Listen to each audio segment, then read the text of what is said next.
Le discours d'Emmanuel Macron, la com de crise à l'international et les élections en Corée du Sud, bienvenue dans ce Flush News confiné spécial politique du 17 avril 2020.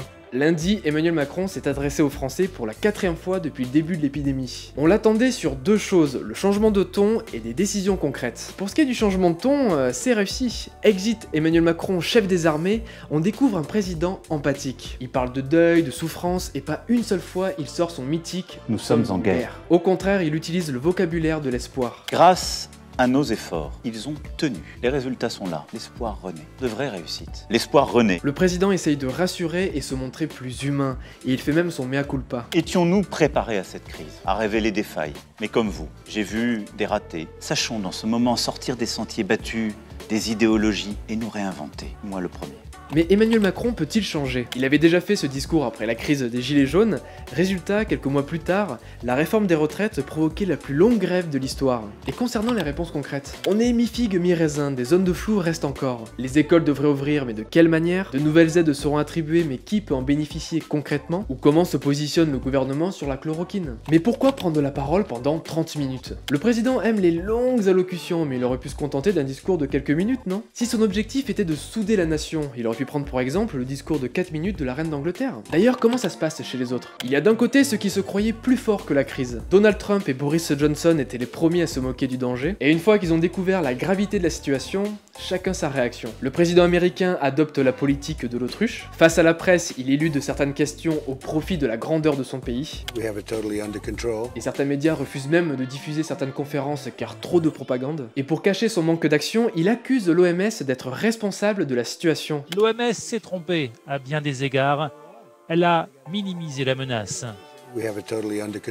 Un pour tous pour lui. En Angleterre, Boris Johnson a fait volte-face dès l'explosion du nombre de décès dans son pays. Il s'est d'autant plus assagi après avoir été lui-même soigné du Covid-19.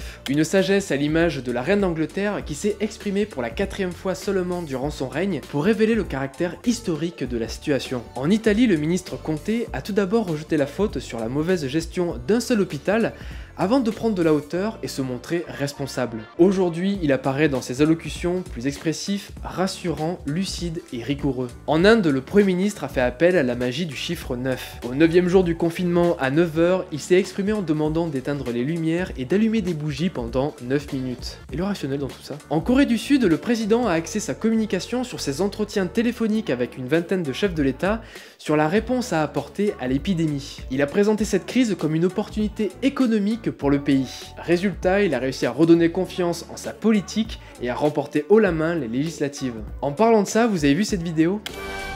정정당당한 한판 승부가 벌어집니다. 정정당당 망치왕. 서울 양천갑은 개표가 2.8% 진행됐는데요. 민주당의 황희 후보가 61%로 1위입니다.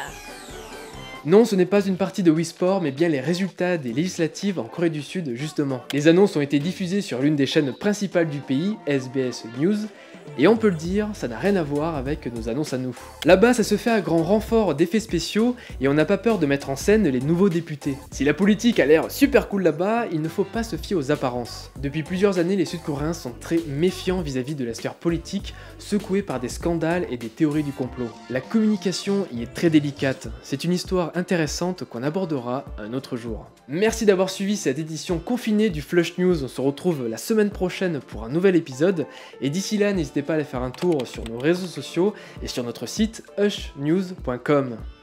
Ciao.